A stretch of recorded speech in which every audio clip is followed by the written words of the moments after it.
Bursting with pride over my 28-year-old son Peter purchasing a $2 million estate, I was completely unprepared for how his housewarming party would unfold. Barely 15 minutes into the extravagant event, my wife Martha turned as pale as a sheet, gripped my arm, and whispered, "We have to go, right now." The revelation she shared with me in the driveway shattered our reality and tore our family apart. As a father, you spend your whole life praying your kids do better than you did. I worked 35 years managing a mid-sized logistics warehouse in Ohio, breaking my back to make sure Peter could go to a good college without drowning in student loans. Martha, my wife of 30 years, worked as a public school teacher. We lived a quiet, fiercely middle-class life. We clipped coupons, drove sensible sedans, and saved our pennies.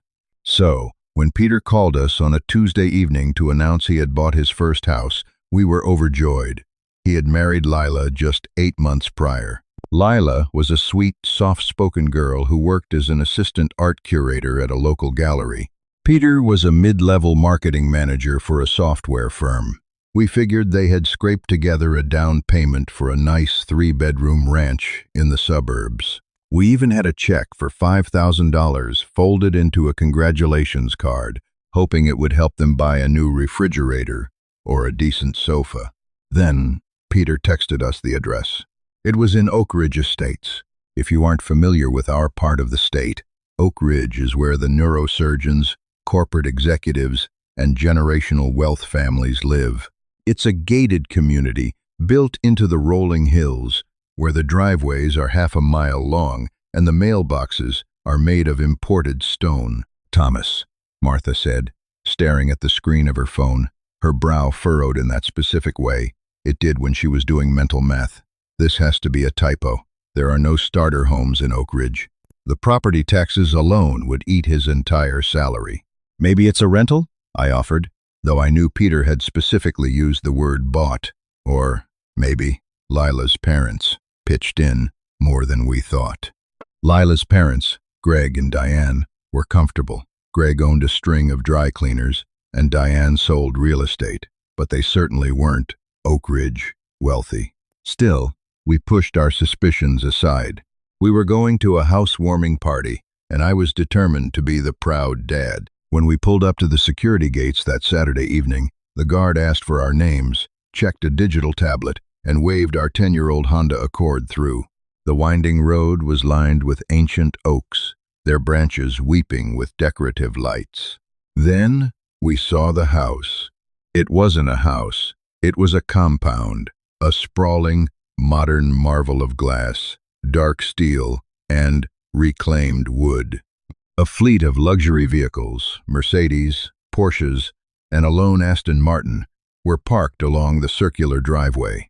A young man in a red vest stepped forward, offering to valet our car. I handed him the keys, feeling incredibly out of place in my off-the-rack navy blazer, suddenly very conscious of the $5,000 check burning a hole in my pocket.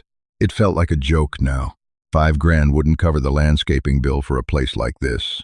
Martha linked her arm through mine. Her grip was tight. "Tom," she murmured, her eyes scanning the dramatic floor-to-ceiling windows that showcased a glowing, multi-level interior. "What is going on here? Let's just smile, congratulate him, and ask questions later," I whispered back. We walked through the massive double doors, which had been propped open, revealing a foyer with a ceiling so high it echoed. Waiters in crisp black uniforms were circling the room with trays of champagne and hors d'oeuvres. A string quartet played softly in the corner of a living room that looked straight out of Architectural Digest. Peter spotted us almost immediately. He looked sharp, sharper than I had ever seen him. He was wearing a tailored suit that didn't come from a department store, and on his wrist flashed a watch that I recognized as a Rolex Daytona. "Dad! Mom!" He jogged over, pulling us into a warm embrace. He smelled of expensive cologne. "Peter, sweetheart," Martha said, kissing his cheek. She pulled back, her eyes wide as she took in the room. "This place it's unbelievable. We had no idea you were looking at something so grand." Peter let out a laugh, but to my ears, it sounded just a fraction too loud, a little too strained. Yeah, well, things have been moving incredibly fast. I didn't want to say anything until the ink was dry. But son, I interjected, trying to keep my tone light and conversational, how in the world did you get a massive promotion you didn't tell us about? Peter glanced over his shoulder. The house was filling up, but very few of the faces belonged to his usual crowd. I didn't see his college buddies. I didn't see the guys from his flag football league. Instead, the room was filled with older, sharply dressed men and women sipping cocktails and speaking in hushed, serious tones. Actually, Dad, Peter leaned in, his voice dropping an octave. I stepped away from the marketing firm a few weeks ago. I pitched a tech logistics startup to an angel investor, and he loved it. He funded the whole project. Part of the compensation package included a housing stipend. He insisted I needed a property that reflected the status of the company for client meetings. It's a corporate asset, really, but it's ours to live in. Martha and I exchanged a quick glance. A housing stipend? A $2 million corporate asset for a startup that didn't even exist a month ago? Before I could press him further, Lila appeared. She looked stunning in a minimalist black cocktail dress, but her smile didn't quite reach her eyes. She seemed nervous, constantly wringing her hands. Thomas, Martha, she greeted us warmly. I'm so glad you made it. Have you seen my parents yet? They're around here somewhere. We just walked in, Martha said kindly. Lila, the house is beautiful. You must be overwhelmed. Overwhelmed is exactly the word, Lila said, letting out a breathy, nervous chuckle. She shot a look at Peter, a look I couldn't quite decipher. Was it fear? Resentment? I need to go mingle with some of the board members, Peter said, checking his heavy watch. Dad, grab a drink. Mom, check out the kitchen. It's a chef's dream. We'll catch up in a bit. As Peter slipped away into the crowd of strangers, Martha squeezed my hand. A tech logistics startup? Since when does Peter know anything about tech logistics? He ran social media campaigns for a payroll software company. I don't know, Martha. But let's not ruin his night. I'm going to find the bar.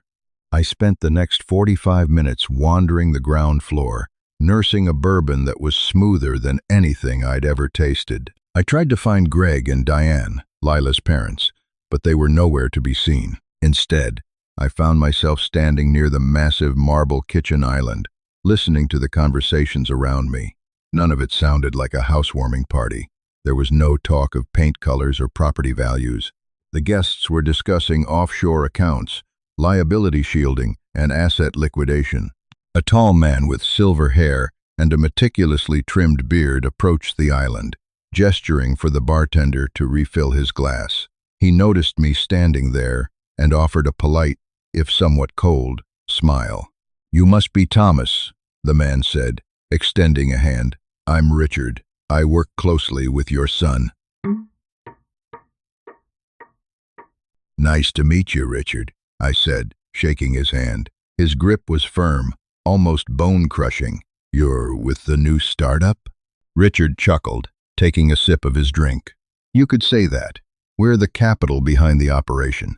Your son is a very bright boy, ambitious, naive in some of the best ways, but highly motivated. I frowned slightly. Naive in some of the best ways? What kind of compliment was that? We're very proud of him. Though I have to admit, moving into a place like this, overnight, gave his mother and me a bit of whiplash. Richard's eyes grew cold, scanning the room before settling back on me. In our line of work, Thomas, perception is reality. We needed Peter to look the part of a successful CEO. When you're managing the kind of volume we'll be pushing through his company, you can't live in a starter home. It invites the wrong kind of questions. A man in a house like this, people just assume he's legitimate.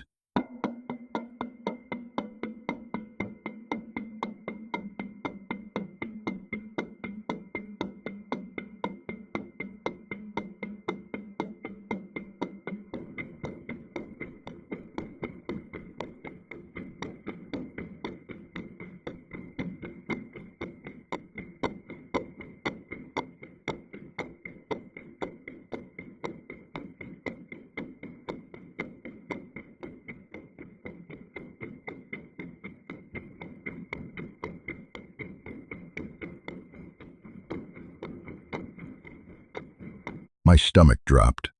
Assume he's legitimate? What exactly is this company doing, Richard? I asked, keeping my voice steady. Before Richard could answer, a commotion caught my eye. Across the sprawling living room, near a hallway that led to the private quarters of the house, I saw Martha. She was walking fast. No, she was practically sprinting. She was weaving through the crowd of men in suits, ignoring their annoyed glances. Her face, usually flushed and vibrant, was drained of all color. She looked absolutely terrified. "Excuse me," I said abruptly to Richard, setting my glass down on the marble counter with a heavy clack. I intercepted Martha at the base of the grand staircase. She didn't say a word. She just grabbed the sleeve of my blazer, her fingers digging painfully into my forearm. She was trembling. Not just a slight shake, but a full-body tremor. "Martha? Honey, what's wrong? Are you sick?" She looked up at me, her eyes wide and wild. She pulled me close, her lips practically touching my ear, and whispered the words that will haunt me for the rest of my life. "We have to go, right now. Do not say goodbye to Peter. Just walk." "What?" "Martha, we can't just leave." "Thomas," she hissed, her voice cracking with a quiet, desperate panic. "If you love me, you will walk out that front door with me right this second." I had known Martha for over 3 decades. I had seen her through the loss of her parents, through difficult pregnancies, through a cancer scare. I had never, not once, seen her look like this. I nodded. We didn't look for Peter. We didn't look for Lila. We kept our heads down, weaving past the string quartet and the waiters, and marched straight out the massive double doors. The night air hit us, cool and crisp, but Martha didn't slow down. She practically dragged me down the driveway toward the valet stand. "Keys, the Honda. Now please," I snapped at the young valet. My own panic was starting to rise, fueled entirely by my wife's terror. The valet blinked, surprised by the urgency, and sprinted off. It took 3 agonizing minutes for him to pull the Accord up to the front. We climbed in, and I didn't even wait for him to close Martha's door before I was shifting into drive and accelerating down the long, oak-lined driveway. Once we cleared the security gates and merged onto the dark, empty county highway, I pulled the car over onto the gravel shoulder. I threw it into park, left the engine running, and turned to my wife. "Talk to me," I demanded, my heart hammering against my ribs. "What happened? Did someone touch you? Did someone say something to you?" Martha was staring straight ahead through the windshield, her chest heaving. She reached into her clutch purse and pulled out a crumpled piece of thick, watermarked paper. Her hands were shaking so badly she could barely unfold it. "I went looking for a bathroom," she started, her voice barely a whisper. I walked down the east wing hallway. There was a door cracked open. It looked like a home office. "I know I shouldn't have gone in, Tom, but I saw boxes.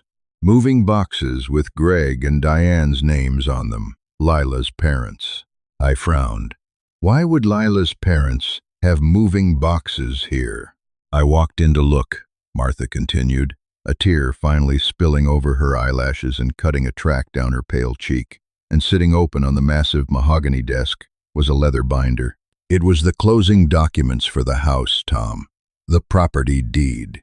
She thrust the crumpled paper toward me. I turned on the dome light and took it from her. "Peter told us the house was bought by his angel investor," Martha choked out. "A corporate asset." I looked down at the paper. It was a photocopy of the deed of trust. "Read the name of the buyer, Tom. Read the name of the LLC that owns our son's house." I squinted at the legal jargon until I found the designated buyer, Vanguard Holdings, LLC, and below it, the authorized signatory, the CEO, Victor Harrington. The name hit me like a physical blow to the chest. The air left my lungs. "No," I whispered. "No, that's impossible." Victor Harrington. 22 years ago, Victor Harrington had been the financial advisor for Martha's father. He was also a sociopathic con artist. Victor had orchestrated a massive Ponzi scheme that wiped out the life savings of dozens of families in our hometown, completely bankrupting Martha's father, driving him to an early, stress-induced fatal heart attack. Victor had gone to federal prison for 15 years. Why?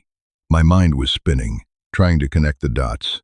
Why is Victor Harrington buying our son a $2 million house? How does Peter even know him? Martha turned to look at me, and the absolute despair in her eyes broke my heart. "Turn the page over, Tom."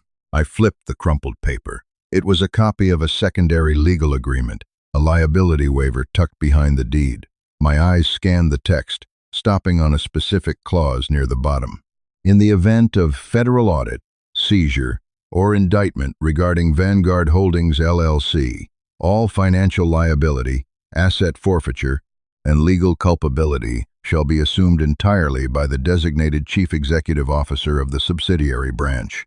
And there, signed in blue ink at the bottom of the page, taking full legal responsibility for a company run by a convicted felon, was our son's signature, Peter Thomas Hayes. "He's not a CEO, Tom," Martha sobbed, covering her face with her hands. "He's the fall guy. Victor is setting him up to go to prison. And Lila's parents, I think they're in on it." I sat in the idling Honda on the side of that dark county highway, the dome light casting a sickly yellow glow over the photocopied document in my hands.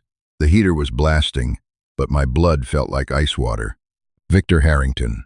The man had decimated our family 2 decades ago. He had sat in our modest living room, drank Martha's iced tea, and systematically drained her father's pension fund with promises of guaranteed returns. When the house of cards collapsed, Victor's slick lawyers ensured he served time in a cushy, minimum security federal camp, while Martha's father died of a massive coronary, clutching a foreclosure notice. And now, this monster had his claws in my son. "How did he find Peter?" "Don't care," I whispered, my voice trembling with a mixture of rage and sheer terror. "We haven't seen or heard Victor's name in 20 years. Peter was in elementary school when it happened. He wouldn't even recognize him." Martha wiped her eyes, her breathing ragged but slowing down as her maternal instincts overrode her panic. "It's not Victor who found Peter. Tom, think about it. Think about the boxes in that room." I stared blankly at the dark road. Lila's parents. Greg and Diane. "Greg owns 5 dry cleaners across the county," Martha said, the puzzle pieces clicking together in her mind with terrifying speed. "Dry cleaners are cash businesses, Tom. They're notorious for money laundering. Remember last Thanksgiving, when Greg got drunk and complained about the IRS breathing down his neck? About being over-leveraged on commercial real estate? It hit me like a freight train. The tech logistics startup. Richard, the silver-haired man at the bar, who talked about pushing volume and needing Peter to look legitimate. They weren't shipping software or tech hardware. They were moving dirty money. Millions of it.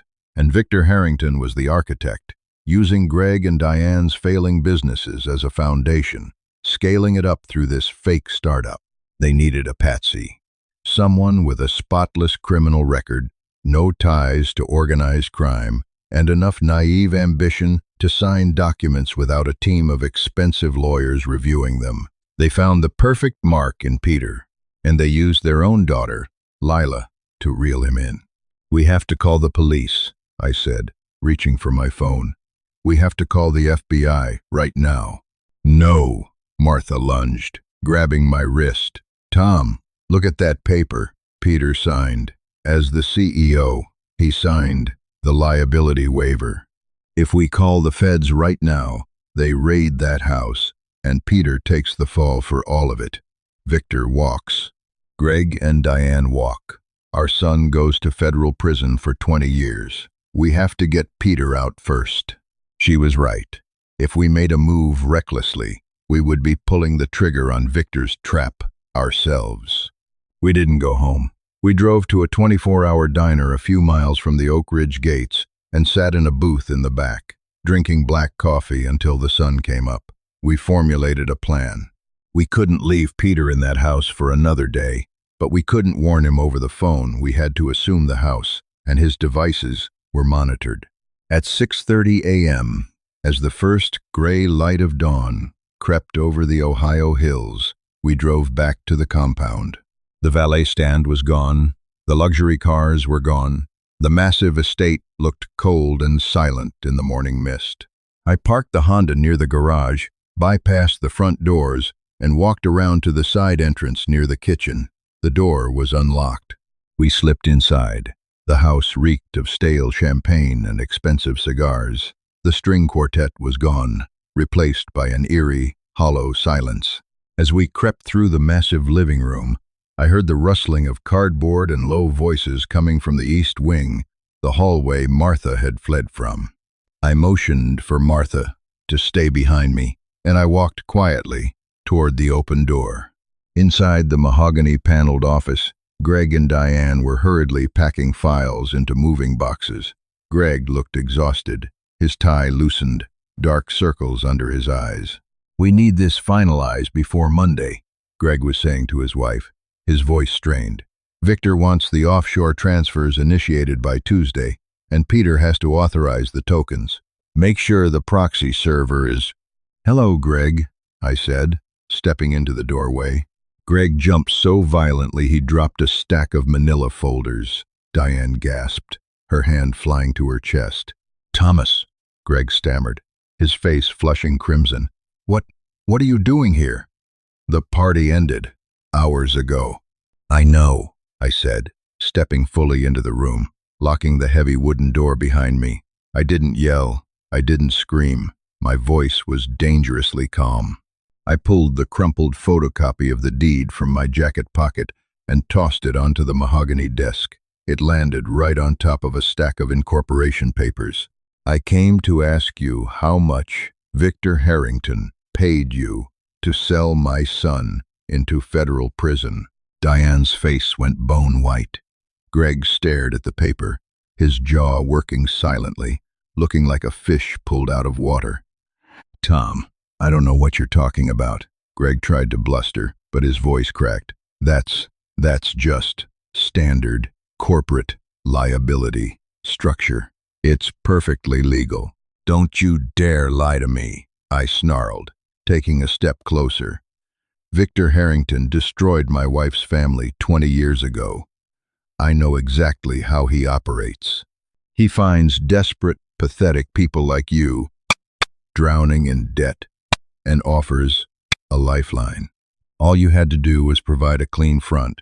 Did you offer up Peter, Greg, or was it Lila's idea to marry a gullible Mark?" Diane burst into tears, burying her face in her hands. "We were going to lose everything, Thomas," she sobbed. "The feds were auditing the dry cleaners. We owed $2 million. Victor said. He said if we brought him a clean CEO, he would clear our debts. Lila she just did what we asked." My stomach heaved. It was worse than I thought. Lila wasn't an innocent bystander. She was the bait. "Where is my son?" I asked, my voice dropping to a lethal whisper. "He's upstairs," Greg whispered. "Defeated. He's sleeping." "You are going to sit in those chairs." I pointed to the leather armchairs in the corner. "And you are not going to move or touch your phones. If you warn Victor, I will personally drag you by your hair to the FBI field office myself." I left Martha guarding the door and took the grand staircase 2 steps at a time. I found the master suite at the end of the hall. I didn't knock. I pushed the door open. Peter was asleep, tangled in silk sheets. Lila was beside him, an eye mask pushed up on her forehead. She stirred as I entered. "Thomas," she mumbled, squinting in the morning light. "What are you doing?" "Get out of that bed," I barked. Peter jolted awake, bolting upright. "Dad, what the hell is going on? Is something wrong with Mom?" "Get dressed, Peter. We are leaving. Right now." Peter rubbed his face, completely bewildered. "Dad, it's 7 in the morning. What are you talking about? Did you guys sleep here?" I walked over to the bed, pulled the covers off his legs, and threw his jeans at his chest. "Your angel investor is Victor Harrington. He's a convicted felon who drove your grandfather to an early grave. This company is a front to launder money, and you are the legal scapegoat when the feds raid this place." Peter froze, his jeans half pulled up. He looked at me like I had lost my mind.